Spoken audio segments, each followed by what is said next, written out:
I'd love to welcome you to this week's Citizens Climate University. It's a weekly webinar program of Citizens Climate Lobbies that provides CCL supporters like you and I with access to in-depth training opportunities on topics related to climate change and effective climate advocacy. I'm your host, Brett Cease, and tonight's topic will dive into the messaging for the Energy Innovation and Carbon Dividend Act and beyond. We're going to join CCL's Marketing Director, Lesley Beatty, for a training that's going to provide an overview of the important role and focus and resonance in communicating our 4 key points behind the Energy Innovation Act, as well as additional messaging recommendations and context for our Carbon Pricing is Popular program, depending on your audience, and where to find all of these supporting resources in CCL Community. So if we've done our job well, we have 3 main learning goals after tonight. We're going to have a chance to really dive in deep to messaging, and that's to give you more flexibility as well as to help highlight, it's going to require discipline to really focus on those 4 key points without snowing people over. We're going to also talk about why we're talking about a broader price on carbon. We're starting to talk more about a price on carbon and a carbon tax than we used to, and we'll explore why that is. And then we'll also highlight using evidence of support and how to do so effectively. And we have key resources that will show where to find on CCL Community to get us through that wonderful background. At this point, I'd love to just say a quick word about our esteemed speaker tonight. The wonderful Lesley Beatty is CCL's Director of Marketing. She's been in that role for 3 years. Lesley's out of California, and before that had a wonderful, successful career that she can tell you all about in Q&A if you're ever curious about her work with Sunrun and with Yahoo. I've always learned so much when getting a chance to work with Lesley. And for all of the work tonight with our messaging, we really have Lesley and a larger team to thank, but we've got a perfect lineup and the speaker to lead us through that because of Lesley's work. And our agenda is really straightforward. We're going to highlight our main top line messages. We're then going to expand into additional messages, bring in wraparound support for graphics and video that we have for those, especially with both the Energy Innovation and the Carbon Pricing is Popular campaigns. We'll highlight a little bit of work that CCL is doing to support the broader price on carbon messaging outside in the larger world right now. And then we'll close by highlighting how you can find all of this after tonight on CCL Community. So with that, I will pass the baton to you, Lesley, and we are so honored again for all of you making it. Great. Thank you, Brett, for that very nice introduction. And thanks everyone for joining. And so we're going to start off by diving a little bit deeper into the Energy Innovation Act messaging. And we're going to look at our 4 key points, but we're also going to dive into each one of them individually. And so probably most of you by now have seen our lead points, and these are the 4 things that we lead with when we're talking about the Energy Innovation Act. You can read them, but they are net zero by 2050, affordable clean energy, saves lives and puts money in your pocket.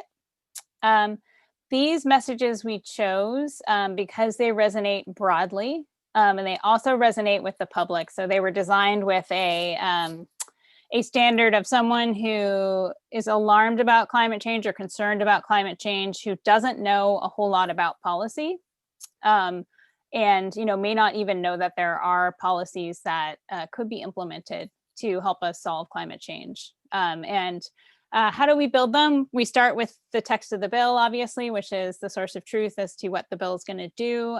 But we also took a look, we stepped back and took a look at all of the new studies that have come out since the Energy Innovation Act was first introduced back in 2019.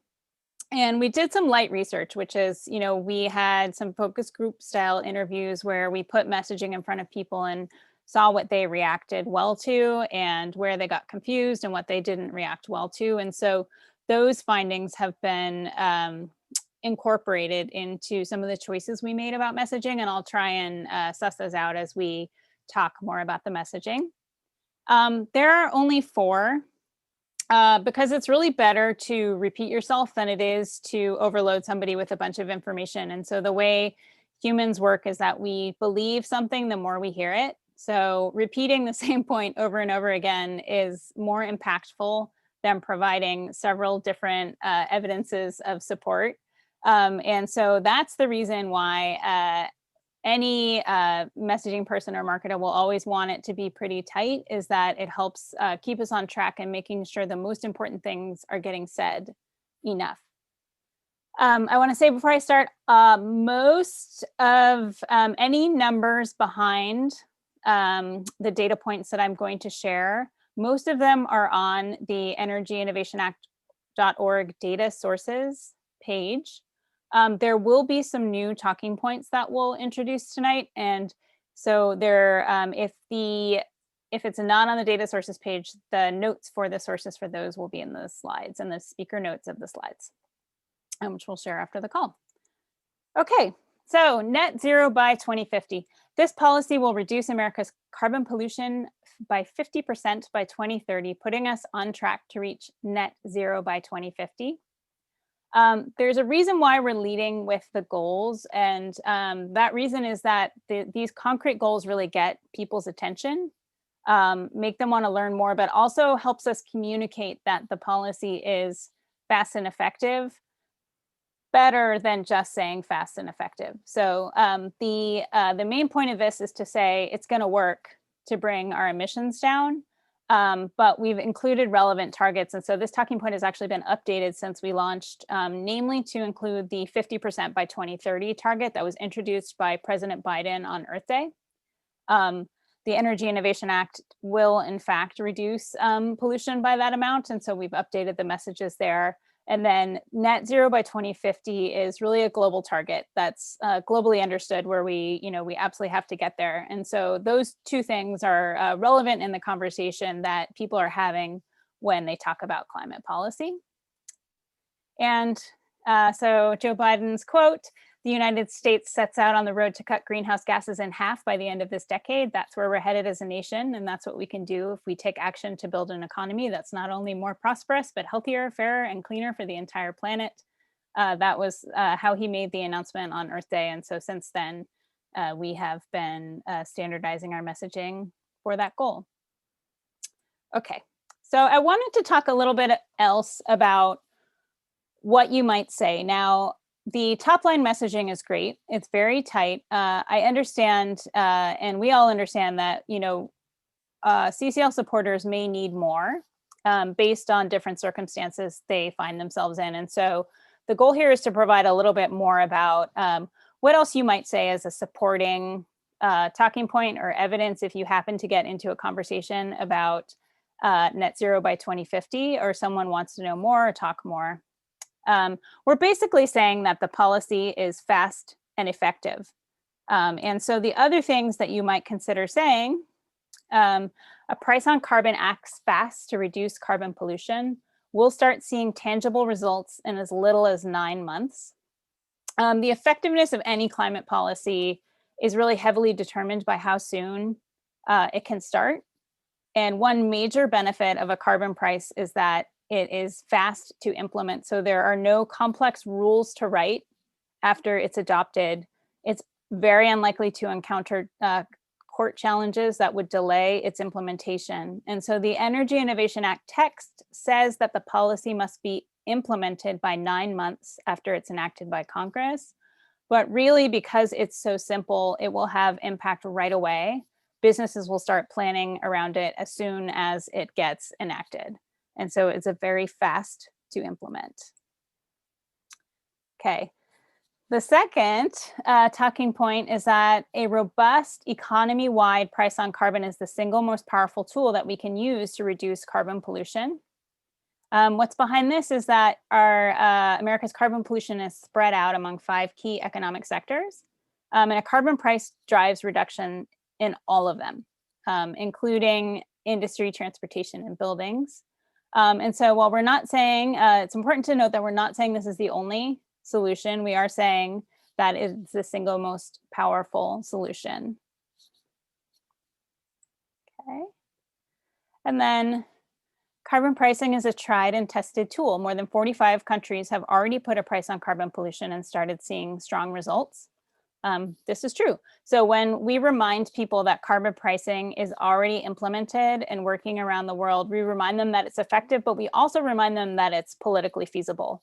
So this is a nice supporting point for, and we know it works because other countries have implemented it. Okay, I'm going to move on. So affordable clean energy. With this policy, the government sets the direction and businesses respond in order to provide abundant, affordable, and reliable clean energy. This one was heavily impacted by some of the focus group testing we did. We found that people didn't fully understand the benefits of innovation, but they were worried about energy becoming more expensive with a price on carbon, so that they understood green things to be more expensive. And if there was a price on carbon, they felt that things would become more expensive, energy would become limited. And so what this talking point does is communicates the benefit to people, which is lots of affordable clean energy. And innovation is really what drives that.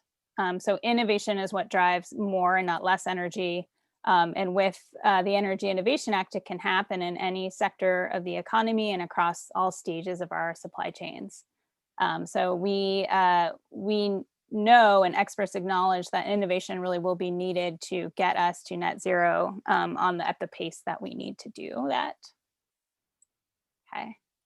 And then the supporting messages for affordable clean energy really speak to the importance of American technology innovation to solving climate change.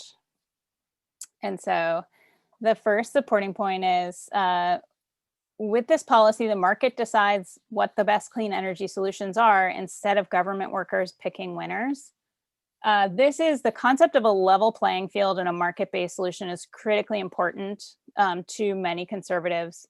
And it matters to them because this having a level playing field and having businesses compete leads to more, better, efficient solutions, which will drive us down faster and hopefully more efficiently. Okay, and then the last supporting talking point here is this policy will help make America a world leader in clean energy. Clean energy innovation is happening, but it doesn't need to come from the US. It could come from other countries. And so there is an element here of, if the US wants to lead and even compete on clean energy, it does need to incentivize innovation so that we will innovate on those new solutions. And together, this bucket of talking points works very well for folks on the more conservative side. So it contains a lot of the points that matter a lot to them for a climate policy. Okay. Saves lives.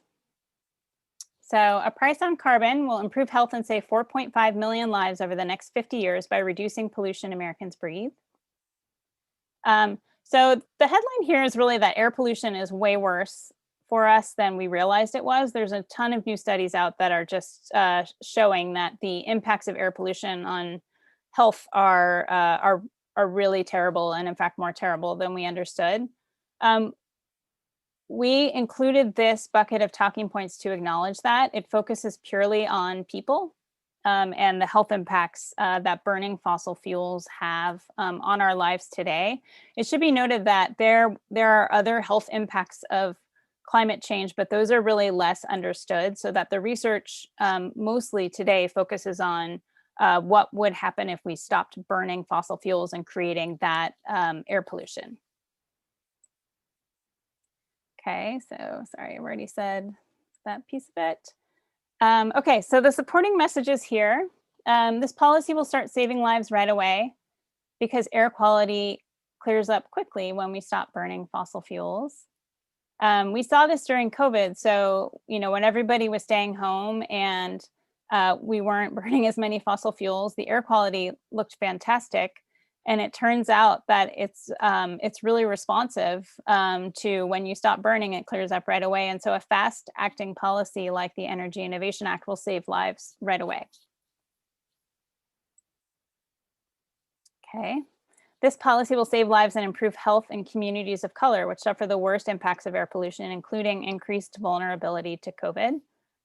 This is true, and it's a very strong point of agreement. when speaking with frontline communities and organizations focused on environmental justice, or anyone who's focused on equity and public health. Okay. And air pollution doesn't just kill us, it makes us sick too. So this policy will prevent 3.5 million hospital visits, including 50,000 visits from children due to asthma over the next 50 years. So air pollution hurts us from before we're born throughout our whole lives. And it's worth reminding, if you've got an audience that wants to talk about the health impacts, that it's not just deaths, it's also that we're sick from air pollution. And then last one, this policy will keep us able to work and care for our families. It will restore an estimated 300 million workdays that would otherwise be lost due to air pollution and heat. So this really translates health into work productivity and ability to provide and care for our families. And that's the last saves lives talking point. Okay, puts money in your pocket. This policy is affordable for ordinary Americans because it puts money in your pocket. The money collected from the fee is given as a monthly carbon cashback payment to every American to spend with no restrictions. This one tested very well. So a couple things we tested is calling the dividend a carbon cashback, which was something that had already been tested by CCL volunteers in New Hampshire, who raised the idea that they felt like they were better able to communicate what this was if we could call it a carbon cashback. And so what we did in marketing is we just put it out there and tested to see if anybody didn't understand what it was, and it tested very well. People implicitly seemed to understand what a carbon cashback is. And everybody is worried about how they and others will afford a transition to a green economy. And so people felt it was very important to have to have it be affordable for ordinary Americans. So not just the poorest, but also the more average income folks. And they also want to know that nobody's going to tell them what to do with the money. So with no restrictions was important to them. They wanted to know if it was going to be enough money for folks to come out ahead. And so the talking point here is this policy helps financially vulnerable low and middle income Americans the most.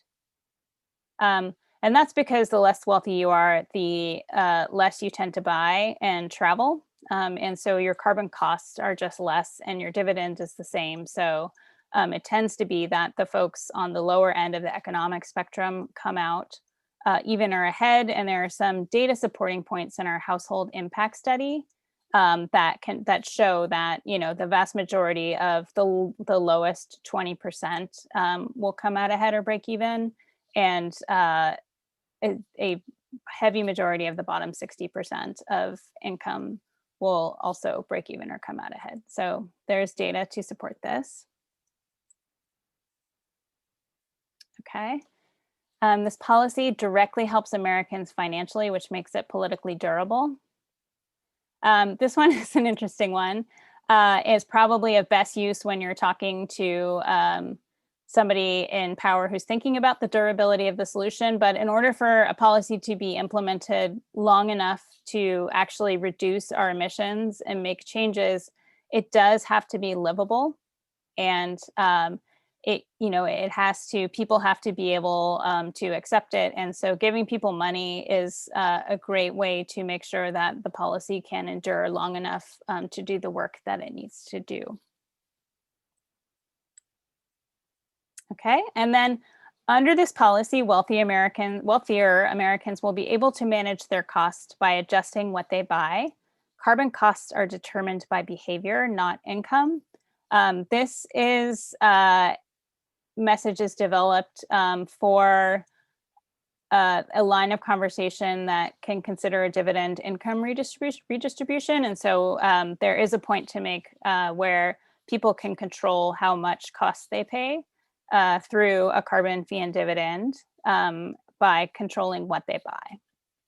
So, okay, so that's it.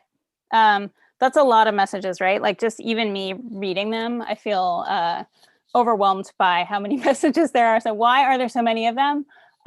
Flexibility, right? So we are all out there talking to different people, and different things resonate with different people. And sometimes we want to lean into a couple of these points, and other times we want to use different ones. So the guidance here is don't use all of these at one time. Limit yourself to 3 to 4 main points. And so that kind of means one of two directions. First, you can go broad, right? You can do all 4 of the top level talking points, or you could pick 3 of them even, or you can go deep. So if you want to dive into one bucket of talking points, you might choose to do that and focus on that. So for example, if you're meeting with a health organization, you could spend the entire time talking about saves lives, right? Talking about health and saving lives and air pollution. If you're meeting with environmental justice groups, you might want to focus on saves lives and puts money in your pocket. If you're meeting with a business, you're probably going to focus on the affordable clean energy and the innovation talking points. So those are, these messages are too many to use all at one time, but they're designed to give us the flexibility that we need as we're out in the world and having different conversations. And then the last piece of guidance is that we want to start pairing real world evidence of support. And we'll talk about this a lot more in a little bit, but pair your talking points with a proof point, whether it's like a graphic with a quote or a video, something that can help sort of underscore your point via a different messenger can be very useful. And we've started building out a lot of those.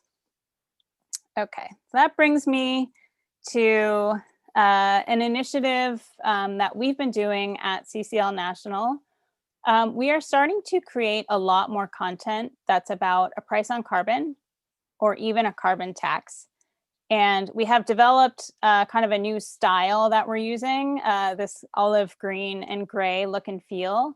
We're going to use that on our website, in slides, in our social media content when we're talking about a price on carbon or a carbon tax or any policy that is essentially the policy that we support. And we are developing sort of a new line of content for that. So why are we doing this? Why are we broadening the conversation? You can see this is an example of the type of thing we might put out there. So instead of saying the Energy Innovation Act is the single most powerful tool, we're saying a price on carbon is the single most powerful tool we have to lower America's carbon pollution. So there's a couple reasons for us to do this. First is that there are a lot of policies out there, right? There's the Energy Innovation Act, but there are also other carbon prices that might accomplish an economy-wide price on carbon that gives money to people. There are other carbon policies out there, and with climate hopefully starting to heat up in the sense that Congress is starting to take aim and will do something, and the Biden administration is supportive, we need to have some flexibility for what we want to support. And so this broad category of content is meant to provide that flexibility.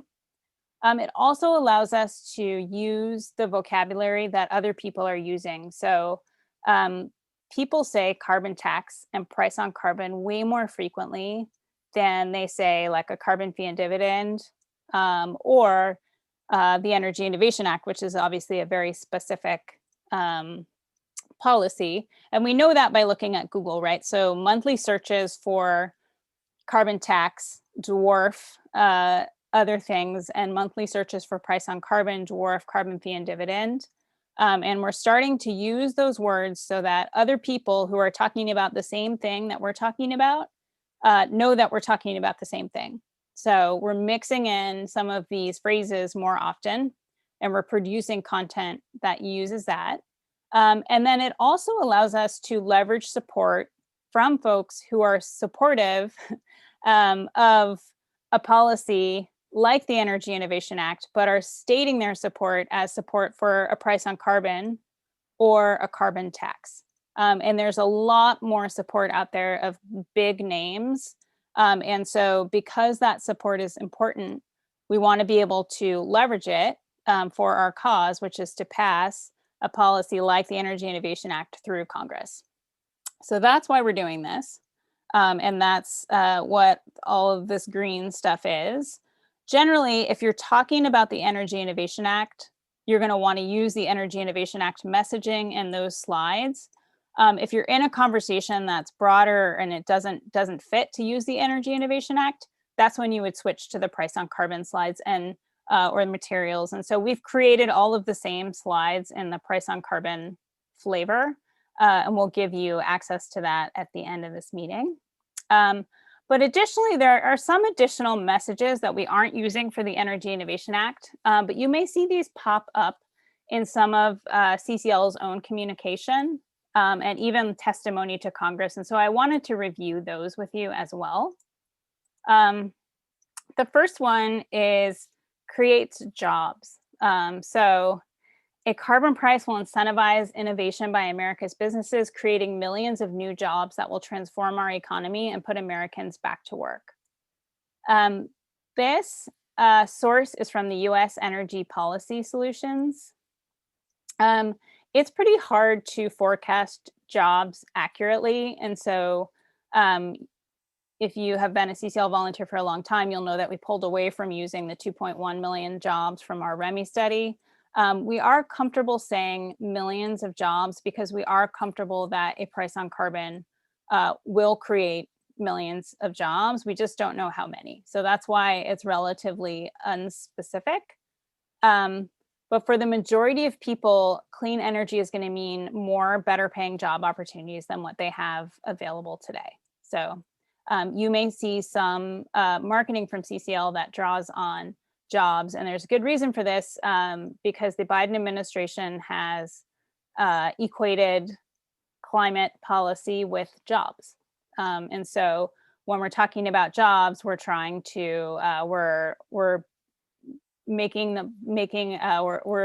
our communications more relevant for the priorities that the Biden administration has put out there.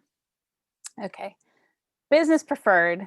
So businesses prefer this policy because they remain financially stable while they adjust their operations, thanks to a predictable and gradually rising price on carbon. This policy is the easiest one for businesses to use and understand in their models. And so they don't have to hire consultants, to sort of read the tea leaves on understanding new regulations, and teach them how to incorporate it into their plans. So this one is really business preferred, and there's starting to be a lot of support points out there for that. Businesses are starting to speak up. And so this talking point is useful when you're trying to evidence support for business for a price on carbon. Okay, strong economy. So by 2050, this policy could save Americans over $800 billion each year in economic losses, or over $6,000 per household. These talking points are great for folks who know and understand the economy and care about it. This is phrased specifically on loss avoidance. So if we don't do anything, it's going to cost us a ton of money each year by 2050. The source for this is the Swiss RE report, and that's in the speaker notes. And then the second economic messaging is this policy is the best for America's economy because it's the most cost-efficient way to lower America's pollution. And so if you were to match its impact, you would need to do multiple regulations across economic sectors at an additional cost of hundreds of billions of dollars every year to America's economy. So those are the additional talking points that start to emerge when we're talking about a price on carbon more generally. Okay. And then I want to talk a little bit about support for a price on carbon. So one of the things that we have been doing is a regular drumbeat of communication around who supports a price on carbon.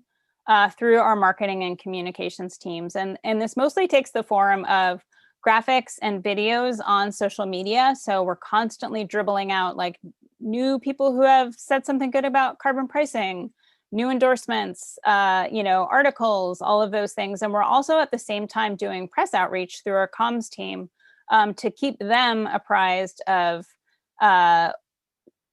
new developments in carbon pricing. And so our goal is to help people understand that carbon pricing has momentum and that it is popular.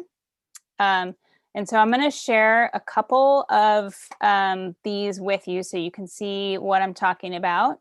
But these are really among the most persuasive tools we have to keep a conversation fresh, right? It's a great way to pick up a conversation that has lapsed, and it's a great way to persuade people on the merits of carbon pricing. This first graphic is the National Academies of Sciences, Lisa Murkowski, on what she has to say about a price on carbon, Jamie Dimon. So whenever somebody says something about carbon pricing, we have a little process where we capture it and then turn it into a graphic, and then we make those graphics available. We're just starting to put them into slides, and so we will keep those up to date. And then this last one, this Janet Yellen one, there's also a template for you to make your own. So if you have a statement of support that you want to use, you can easily make it in this style with the green box and the quote, and put it into your presentations. Okay. And then the other thing we make is videos. So we produce probably 4 to 6 videos a month. A number of them at this point are in support of evidence of support for a price on carbon. So they can take a couple forms. And the first is if somebody endorses the Energy Innovation Act directly, we will put that into a video. And so we'll play this one very short. This is actually Representative Tony Cardenas from California. He did a video endorsement. And so when our members of Congress are willing to, speak out on behalf of the Energy Innovation Act, we turn those into video, we put them on social media, and we also want to make them available for use for you. Supporting climate policies like the Energy Innovation and Carbon Dividend Act puts us on the right path to drastically reduce carbon production, address environmental injustice, and transition to clean energy alternatives.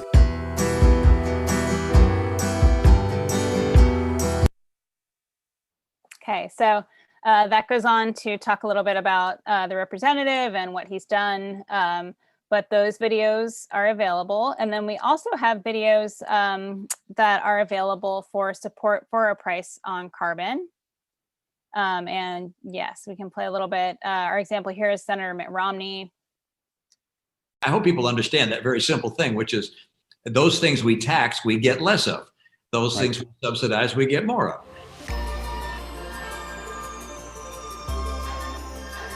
One of the things we've been talking a lot about over the past 2 days is tax policy and also climate policy, which invariably gets you to the possibility of a carbon tax. I know it's something that you have looked at in the past. Would you be an advocate for it today? I'm very, very open to a carbon tax, carbon dividend, where there's a tax on oil companies and coal companies and so forth, and that the funds that are raised then go to individual taxpayers so they can meet the cost of the higher price of energy.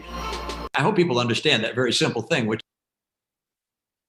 Great. So you can see there that Mitt Romney is willing to speak out on behalf of a carbon fee and dividend. He does call it a carbon tax and dividend. And so that's one of the reasons that we're using this broader list of policy names, is because people do use different terms. We have a number of videos that are in support of price on carbon, and there are a number of high-profile people who have spoken out in support of a price on carbon. And so there's a link to those videos at the end. And then I also want to say we make other videos. And so where there are videos that are relevant to the Energy Innovation Act or to a price on carbon, we will make sure and make those available in slide format. Additionally, they're available in our social media toolkits and things like that. But here's an example of a video we made talking about how the Energy Innovation Act meets. My top recommendation, honestly, would be just to have a carbon tax. carbon fee, a carbon tax, carbon pricing, carbon tax, price on carbon. When you put a price on carbon, everything else works.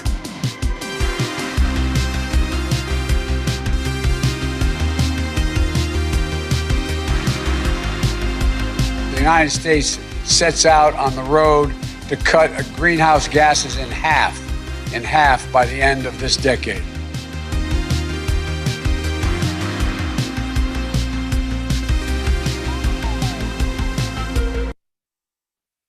Okay, so that is a video that talks about all about how carbon price works fast and can get us to our goals. So you guys should check out the rest of those videos and see if you find them useful. I also wanted to share a little bit more about some more work that we're doing to support a price on carbon. So CCL is doing a digital advertising campaign. It is in support of a price on carbon. It's going to launch next week and it runs through mid-September. The main target is a custom list, essentially, of DC influencers. So there's a set of folks who we are hoping to get our ads in front of, and we will be targeting them across the internet. Additionally, we'll be doing some media buys on The Hill, The Daily, The Washington Examiner, and The Wall Street Journal. It includes a media and stakeholder outreach component. And so at the same time as we're running ads, we are also reaching out to press and trying to get the word out about a price on carbon. You guys will have an opportunity to see this. There will be in June, some of the media that I listed above will be available and people can go check it out if you're so inclined. But we are putting some weight behind a price on carbon and our carbon pricing messaging.